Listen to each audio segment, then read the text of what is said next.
Hey there, folks. This is a very special video about a certain movie that's coming out this summer, X-Men Days of Future Past. Now, for quite a while, since I first heard about X-Men First Class, I've heard this rumor that they're going to connect the old X-Men movies to this new X-Men movie, which replaced some of the actors, changed the history a bit, and overall was a step in the right direction after X-Men 3 and X-Men Origins. Now, let's talk about what the hell happened here. Bryan Singer directed X-Men 1 and 2. He left for X-Men 3 and left it to Brett Ratner, who took over and created a spiral of bad horribleness that lasted way until First Class, when Singer returned as producer and everything was well. Now, like I said, some of the history here was rewritten, and it's weird. It seems like stuff that really, really contradicts what happened, such as Beast's, transformation, and Magneto and Xavier's relationship when exactly they met, especially since we were told exactly when they were originally together. Now, I think a lot of these changes can be explained with one crazy thing. Something that happens in X-Men Days of Future Past changes things. It changes things like crazy. It rewrites history and creates... Right now, we've got two separate X-Men universes. We've got the original X-Men universe, which follows X-Men 1, 2, 3, and Origins. Then there's the First Class universe. Well, I'm betting that something crazy happens, like something that Wolverine gets involved, and they create a third X-Men universe, where everything is different, characters look different, and we can have completely different storylines for them. Now, like I said, I think Wolverine is the main thing here, since Wolverine is going to travel into his old body, or younger body, or current body, because he's not getting any younger, and he's going to go into the past and deal with Magneto and Xavier. Now, I'm guessing that the old timeline, which essentially ended with Origins, or X-Men 3, whichever you want to say, is going to get erased. Well, that means that X-Men 1, 2, and 3, and 4, well, X-Men Origins, are all going to be destroyed.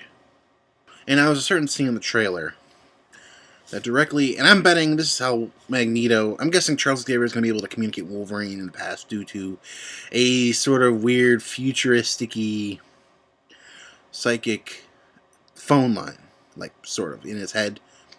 And Xavier is going to be able to talk to himself, like in the trailer. A couple of random facts. The cure did not work from X-Men 3. You can clearly see at the end of X-Men 3 that Magneto has gotten some degree of his powers back. And this is reassured in X-Men it is reassured in the Wolverine. So basically that means that any mutants that were hit by this cure are going to get their powers back, and man, they are going to be pissed. That kind of sounds like something that could start a war. Something I've been talking about since X-Men 1. But, yeah, like I said, that also means characters like Rogue and Mystique can have their powers back. Are we going to see the old Mystique in this movie? Well, Jennifer Lawrence is super popular, so that probably means no. But it would be interesting to see Human Raven appear. Oh, the Professor is alive. Now, post-credit scene that nobody fucking knows about in the end of X-Men 3 is there's the Professor completely not obliterated into a billion pieces and on a table and some doctors sitting in there. Now we can guess that this doctor is the same woman from X-Men First Class that Xavier was with, the spy chick. I don't remember her name at the time.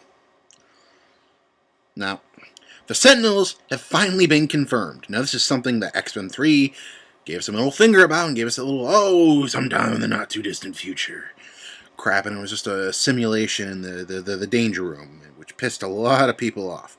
But, like I said, they have been confirmed. But I don't think their presence is going to be that important until X-Men Apocalypse, which is the one coming. Oh, Scott might be alive as well because of the whole teleporting thing with Jean. Because he didn't kill Professor, why is he going to kill Scott? We just didn't see him. Jean may be alive and transmitting psychic thoughts to Wolverine.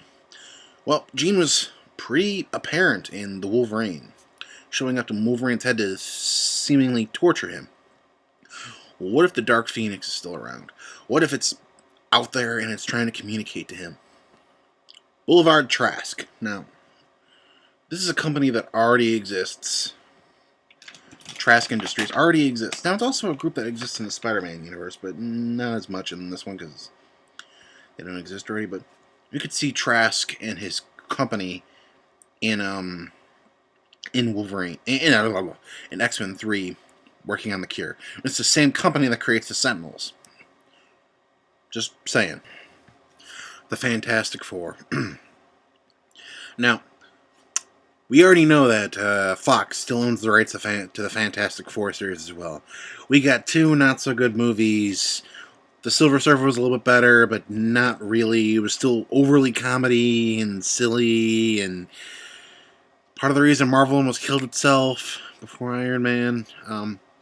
But what is interesting right now is that right now Fox has recently cast a couple of members of the Fantastic Four, meaning that the Fantastic Four could very well show up in Days of Futures Past, if not Apocalypse. Now, there's already a joke, and this alternate universe thing could work with this.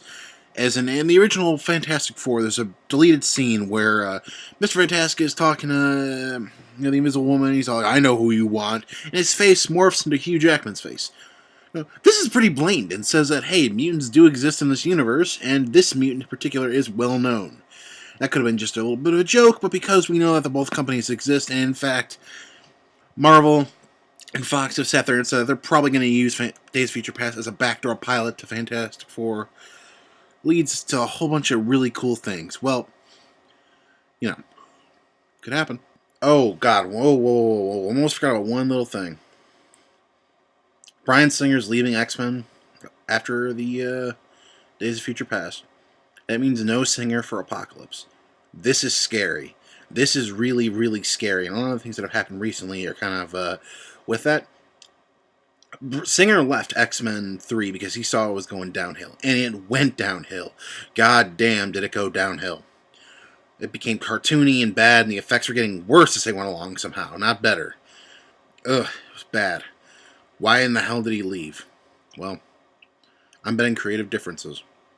And something else to note is, it's fucking March, alright? It's March 9th. We have not gotten a second trailer for X-Men Days of Future Past yet. Why? Rogue. Originally, Rogue was supposed to return in this film, but her scene was cut out. It was a big action sequence, which I guess for some reason wasn't working. Now, why would you leave a character that's that important out of a series? Especially since we already saw her in the trailer. Now, they had to do some tons and tons of editing and create a brand new trailer, which still, right now, does not exist. It's March. The summer movie season's coming. It's really close. Where's the second trailer? This is saying that something really bad is happening behind the scenes. And this worries me. I'm thinking that maybe First Class is maybe Days of Future Past is going to be okay, but Apocalypse may suffer. Well, that's what the hell is happening with X-Men. Thank you.